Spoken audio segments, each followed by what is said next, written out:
Fíjese hasta dónde llegan los fallos nuestros, hermano, en que podemos contaminar y ser la causa de los problemas de otros. Salir de Egipto le sirvió a Abraham de lección para que aprendiera a esperar en Dios en el lugar que Él le había mostrado. Pero yo no entiendo cuál es la prisa de muchos cristianos de este tiempo o la prisa de Abraham, porque ya Dios le había dado anticipos clarísimos de bendición. Sale de Ur de los Caldeos, llega a Harán. En Harán Dios le repite lo del verso 1 del capítulo 12, pero Dios le había dicho a Abraham que saliera. El hombre sale y llega. Él está en la tierra, no sabe qué es la tierra, está caminando en ella y Dios le dice: detente porque ya llegaste.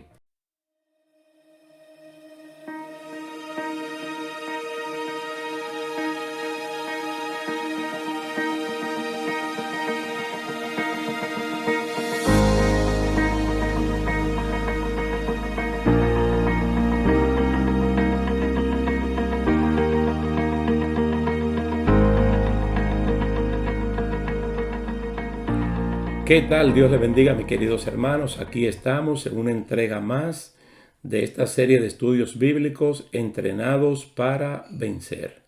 En el día de hoy vamos a ver el capítulo número 5, la llegada de Isaac, el hijo de la promesa. Vamos a leer en Génesis capítulo 21 los versículos 1 al 7. Génesis capítulo 21 los versículos 1 al 7. Posteriormente, ustedes deberían leer el capítulo 18, los primeros 15 versículos. El capítulo 18, los primeros 15 versículos, para que vean ya la última vez en la cual Dios le había hablado tanto a Abraham como a Sara acerca de este niño que iba a nacer. Es con el capítulo 18, 1 al 15, que realmente comienza el 21 del 1 al 7 y ustedes se dan cuenta inmediatamente. Dice: visitó Jehová a Sara como había dicho, e hizo Jehová con Sara como había hablado.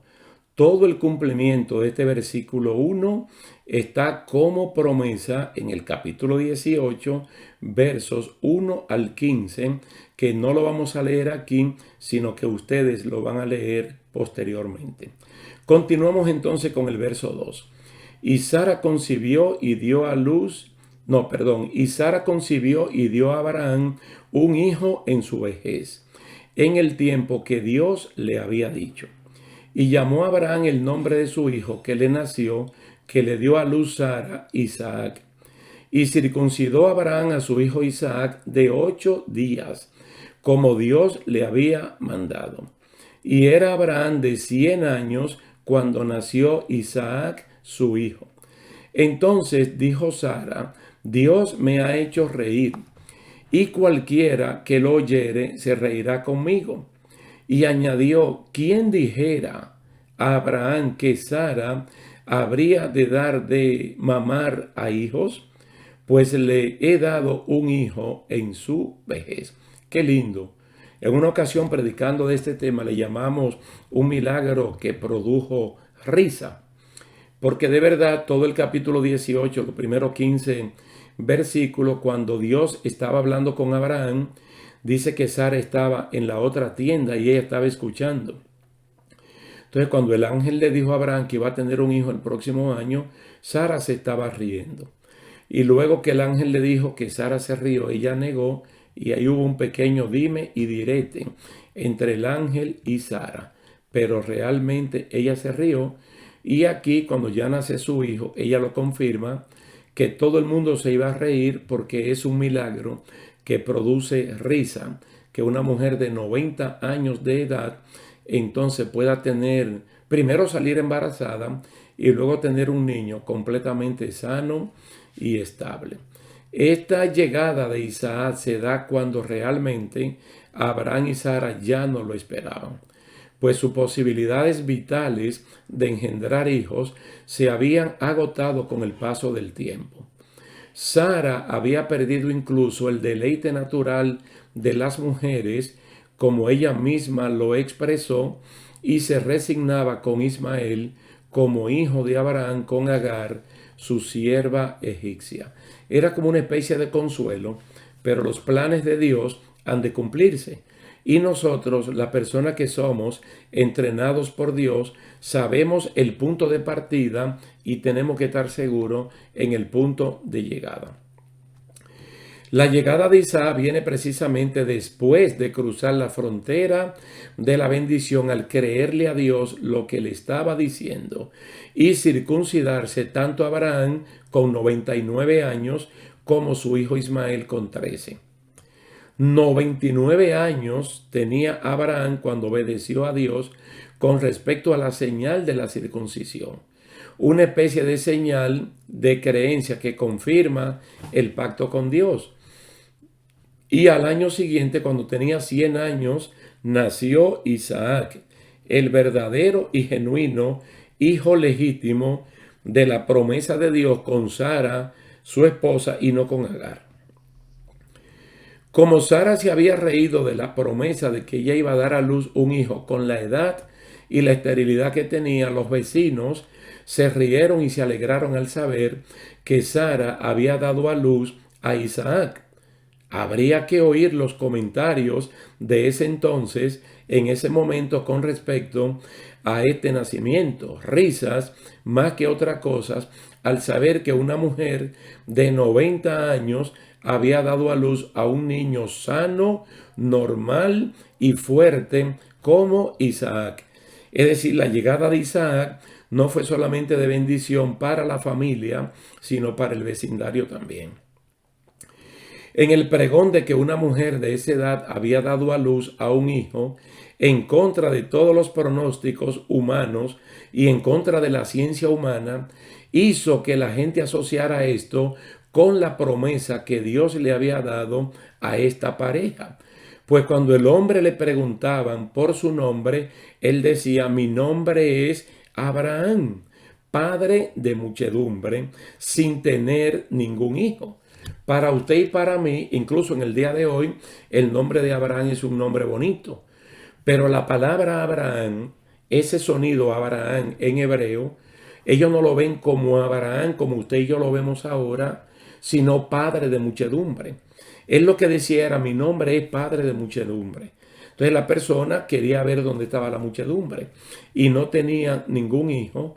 Y lo más probable es que ellos le dijeran que era una promesa de parte de Dios. Ahora hay un pregón en la comunidad donde viven Abraham y Sara, y la gente está asociando el nacimiento de Isaac con las promesas de Dios. Las bendiciones de Dios se hacen patentes hasta el nivel de que todos se enteran de ellas. El hecho de tener un hijo hace que Sara acepte con buen gusto cualquier comentario jocoso o de mal gusto con respecto a su sexualidad a esa edad. Tanto Sara como el caso de Elizabeth, la esposa del sacerdote Zacarías en el Nuevo Testamento, ambas mujeres se refugiaron en sus casas cuando quedaron embarazadas a tan alta edad. Dios le lleva la contraria a lo que la gente piensa cuando se encierran en lo negativo. Incluso a la misma Elizabeth le llamaban la estéril. Ese fue el apodo que la gente le puso. Pero luego que se sabe que tanto Sara como Elizabeth están embarazadas, que astutamente se recluyen en su casa, comienza, ¿verdad? La gente puede hablar los riesgos de tener un hijo que sea deforme o enfermo. A esas edades, pues, la ciencia dice que esa es una posibilidad. Pero recordemos que Dios es el maestro de lo imposible y que cuando Él dice algo se tiene que cumplir. Se tiene que cumplir porque no hay fallas, no hay errores en lo que el Señor promete. Entonces Dios llamó la salud en este niño de tal manera que si uno se adelanta a la vida de Isaac, uno se va a dar cuenta que él vivió 180 años. Y si uno se adelanta a la vida de Abraham, Abraham en este momento tiene 100, pero él va a vivir 75 años más. Quiere decir que este niño que nació en un tiempo ya tardío va a vivir 5 años más que su papá, que vivió 175, entonces Isaac vivió 180 años. Entonces es una tremenda bendición porque vivió 53 años más que su mamá. Vivió 53 años más que su mamá. Usted lo puede ver en Génesis capítulo 23, 1, el caso de Sara, la edad de Sara, el 25, Génesis 25, 7, la edad de Abraham y el 35, 28, la edad de Isaac. Que conste que toda la Biblia no da la edad de ninguna mujer, excepto la de Sara, pero la da cuando muere. Y la edad de esta mujer, en el capítulo 1 de Lucas, Ana, profetiza, pues te dan algunos datos ahí imprecisos para uno llegar a la conclusión de qué edad tenía. Se casó siendo virgen, vivió 7 años con el marido y llevaba 85 de viuda. No sé por qué, pero la misma Biblia respeta mucho la edad de las mujeres. Incluso se puede decir que Isaac no fue superado en longevidad por ninguno de sus dos hijos, ni por los nietos tampoco. Recuérdense que posteriormente Isaac, el hijo de la promesa, se va a casar con Rebeca y van a tener 20 años después de su matrimonio una parejita de mellizos, a Jacob y a Esaú, o mejor dicho, a Esaú y a Jacob. Y ninguno de los dos llegaron a vivir el tiempo que él vivió. Todo esto yo se lo digo para que ustedes crean que en este entrenamiento que Dios nos está dando para vencer, Dios sabe lo que está haciendo. Y aunque la ciencia, la gente digan lo que digan, una mujer que sale embarazada con más de 40 años de edad para el primer embarazo, que corre riesgo de esto y lo otro, si Dios promete, miren, todo va a salir bien. Entonces uno se pregunta cómo pasar la frontera de la bendición cuando Dios pide sacrificar el bien más apreciado que tenemos.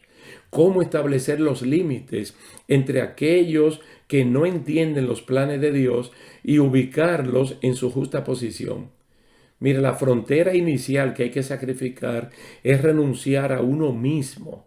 Luego tomar su cruz, que es la especie de obedecer, y luego seguir a Jesús y nunca detenerse.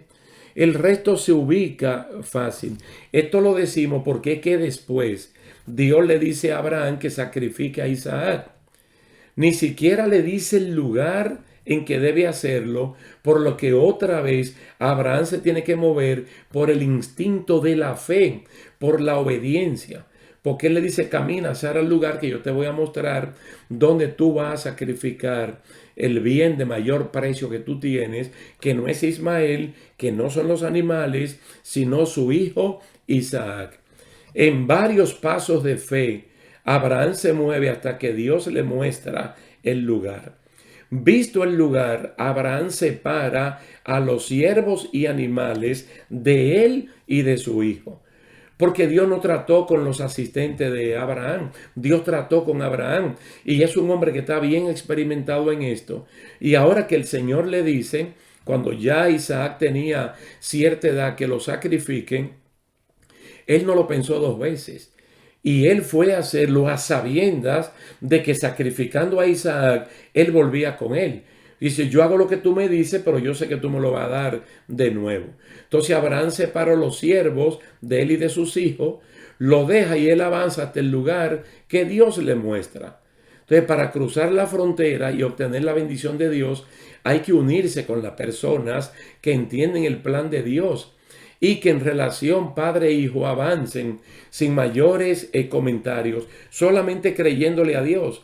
Y hay muchísimos casos en ambos testamentos de personas que se asocian porque tienen en común la misma fe, la misma fe.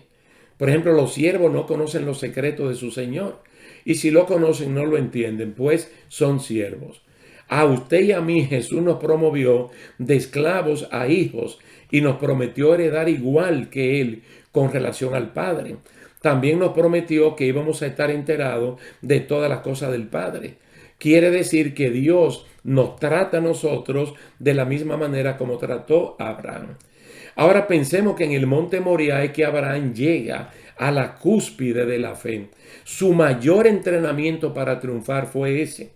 Y por eso usted ve el nombre de Abraham dentro de la lista de los héroes de la fe en el capítulo 11 del libro de Hebreos. Allí él entendió que él podía matar a su hijo. Él con su propia mano lo podía sacrificar. Pero mediante la fe ya madura, estable, y la fe que es un planeamiento con resultados positivos, él sabía que a su casa, donde estaba Sara, él volvía con Isaac. Él sabía que Dios se lo iba a devolver sano y salvo por el efecto de la resurrección inmediata. En el pacto de sangre de Dios con Abraham, cada cual entiende su parte. Yo lo entrego como tú me ordenaste y tú me lo devuelves vivo de acuerdo con tu promesa. Ese es el convenio, diría Abraham hablando en un monólogo para sí mismo, pero hablando mediante la fe.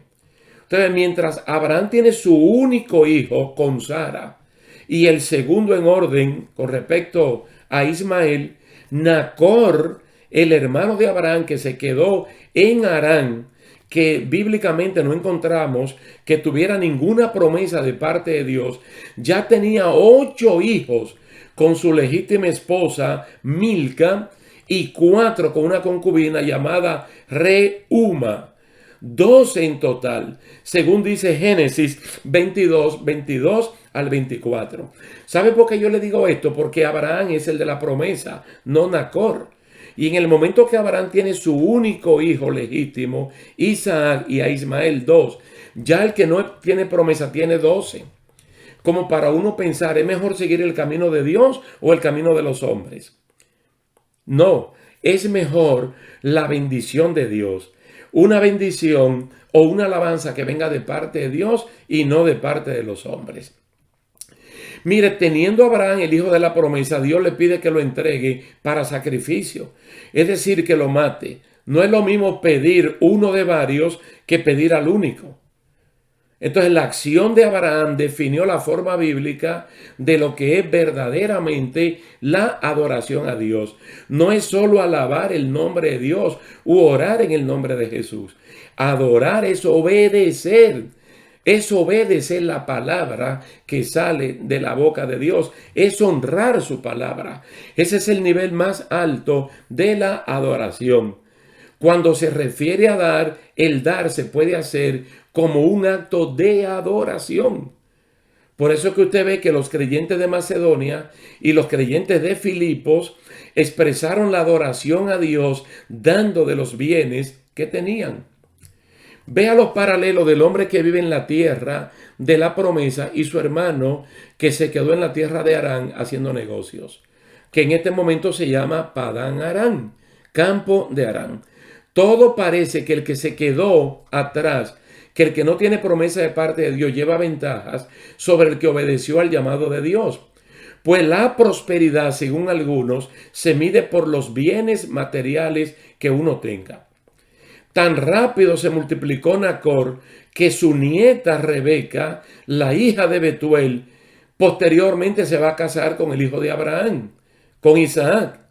Cuando Nacor tiene nietos y tal vez bisnietos, Abraham únicamente tiene 2 hijos, a Isaac y a Ismael.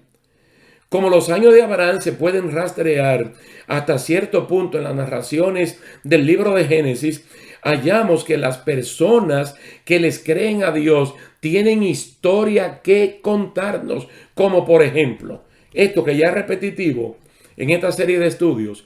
Cuando Taré tenía 70 años, engendró a Abraham y engendró a Nacor y Harán, sus 3 hijos varones que menciona la Biblia. Que cuando Dios los llama a salir de Harán para ir a Canaán, Abraham tenía 75 años. Que a los 86 años engendró a Ismael, más o menos 10 años después de estar en la tierra de Canaán, esperando la promesa.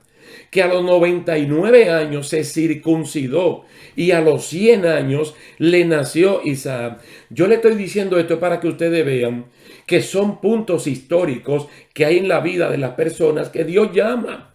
Y en cada punto histórico hay un entrenamiento para triunfar.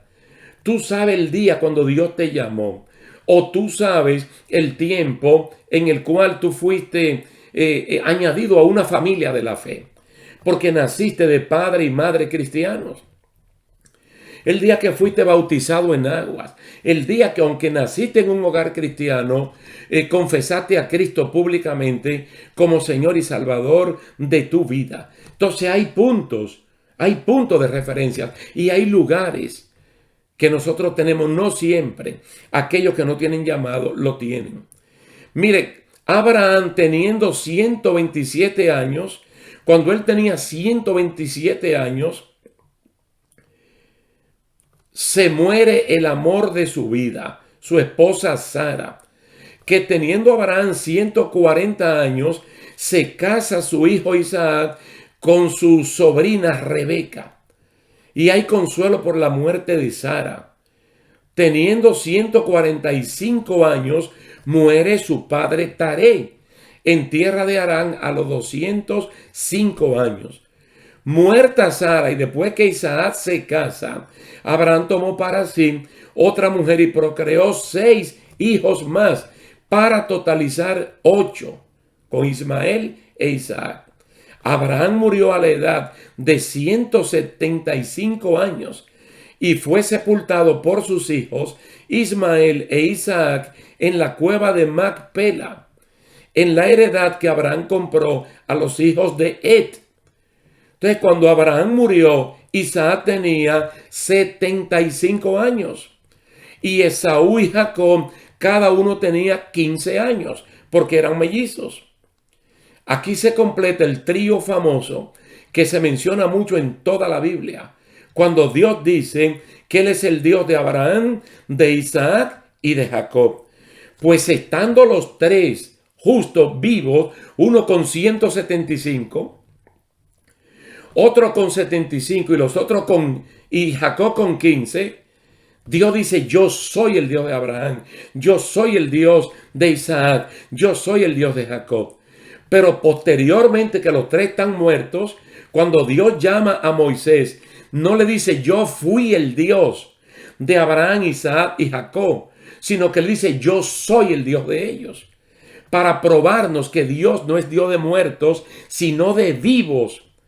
Con eso entendemos que tanto Abraham, Isaac y Jacob murieron para los hombres, pero no murieron para Dios. ¡Qué bueno es el Señor! ¡Aleluya! Abraham obtuvo bendiciones, por ejemplo, sobre Nacor, su hermano. Isaac tuvo la bendición sobre Ismael y Jacob la tuvo sobre Esaú. Todas las personas que pasan por la línea de descendencia de bendición tienen una historia buena que contar. Tienen fecha, tienen hechos y tienen lugares.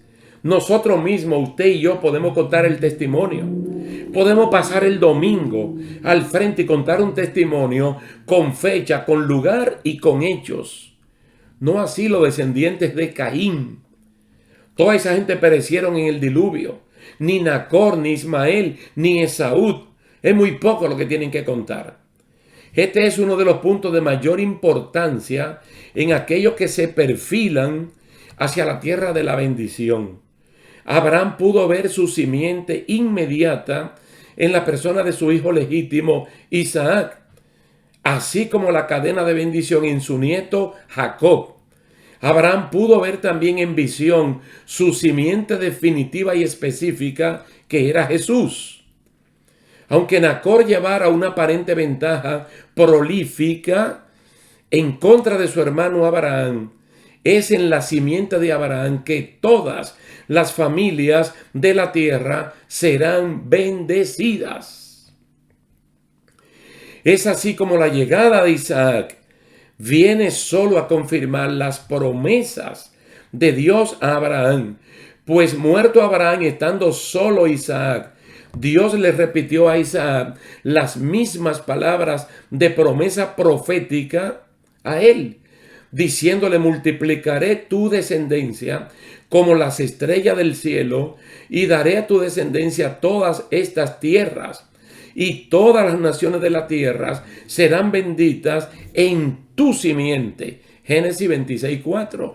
Dios hablándole a Isaac, ya no hablándole a Abraham. Luego que envejeció Isaac, Dios habló con Jacob y le dijo las mismas palabras de promesas proféticas acerca de su simiente, que todas las familias de la tierra serán benditas en ellas. Génesis 29:14. Si en algún momento Abraham creía que su simiente era Isaac, o en algún momento Isaac creía que era Jacob, quedó claramente explicado en su justo momento. Mire, Abraham, Isaac y Jacob son solo los recipientes o las cadenas por las cuales, se establece la promesa de una simiente que sin distinción de razas bendecirá a todas las familias de la tierra.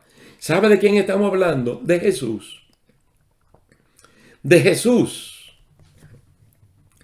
Bendito y alabado sea el nombre del Señor. Vamos a ver un poquito en la Biblia cómo Jacob bendijo a Judá, su cuarto hijo, que lo tuvo con Lea. Judá, te alabarán tus hermanos, tu mano en la cerviz de tus enemigos.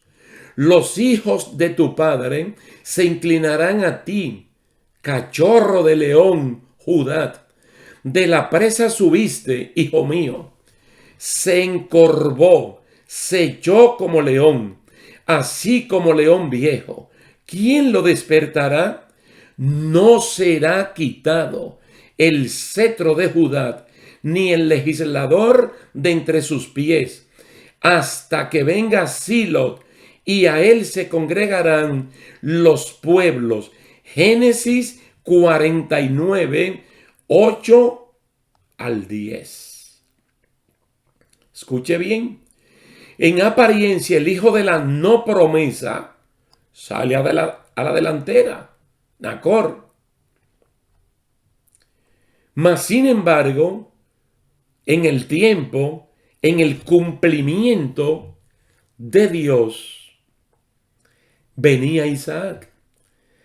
Entonces, si Abraham decía, wow, ya vi la simiente, entonces Dios le va a dar una visión para que él vea el día de Cristo y se goce de ver la verdadera simiente de la cual Dios le está hablando.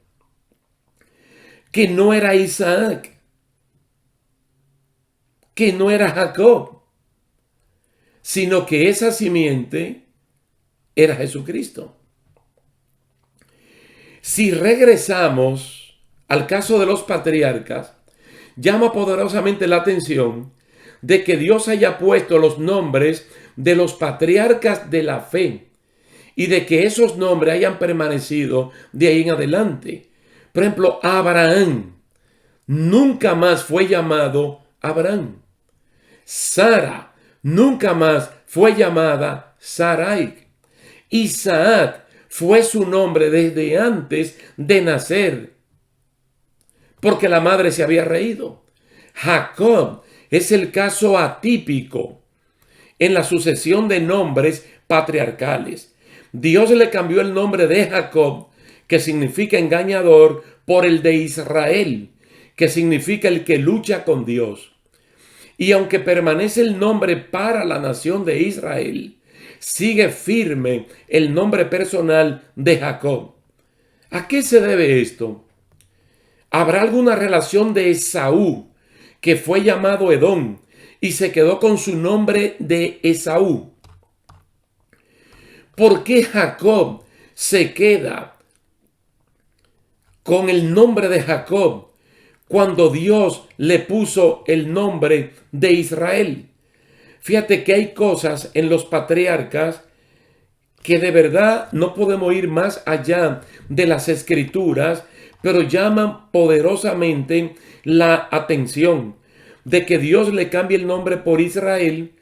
Y todavía en el mismo Nuevo Testamento nosotros vemos a Jesucristo refiriéndose siempre a esa trilogía de patriarcas con el nombre de Jacob como Jacob. todo para hacernos entender el momento en el cual Dios llama a esta persona. Pero volvemos de nuevo al caso de que cada uno de estos patriarcas, en el momento de que tienen su primer hijo, ellos le dan gracias a Dios por el cumplimiento de la palabra de Dios, por el cumplimiento de la promesa, porque ellos creen que ese hijo es realmente del cual Dios le estaba hablando. Y es que la promesa de Dios es mucho más amplia. Es que la bendición de Dios es mucho más grande de lo que uno se pueda imaginar. Ciertamente hubo gozo y alegría cuando nació Isaac. Pero resulta que Pablo, escribiendo a los Gálatas, él dice, pero Dios nunca le habló a Abraham de simientes. Él le habló de una simiente, de una semilla. Y allí él explica perfectamente bien que esa simiente, que esa semilla era Jesús de Nazaret. Entonces Dios permite en una visión bien a futuro que Abraham vea el día de Jesús y se goce. Entonces él entienda de que no es Isaac, de que no es Jacob, de que no es Judá, de que no es David, de que no es Salomón, sino de que es Jesús de Nazaret, la simiente en la cual todo el mundo puede ser bendecido. Así es, queridos hermanos, que damos gracias a Dios por esta parte que hemos visto en el día de hoy y apreciamos de todo corazón ver el cumplimiento de la palabra del Señor, lo que le prometió ya la última vez en el capítulo 18 de Génesis, y como aquí en el capítulo 21 todo comienza diciendo claramente que nació Isaac como Dios se lo había dicho, tanto a Abraham como a Sara. Todas las promesas de Dios, mira, tienen una fecha para su cumplimiento. Entonces, dentro del entrenamiento que Dios nos está dando, ¿qué recomienda Pablo?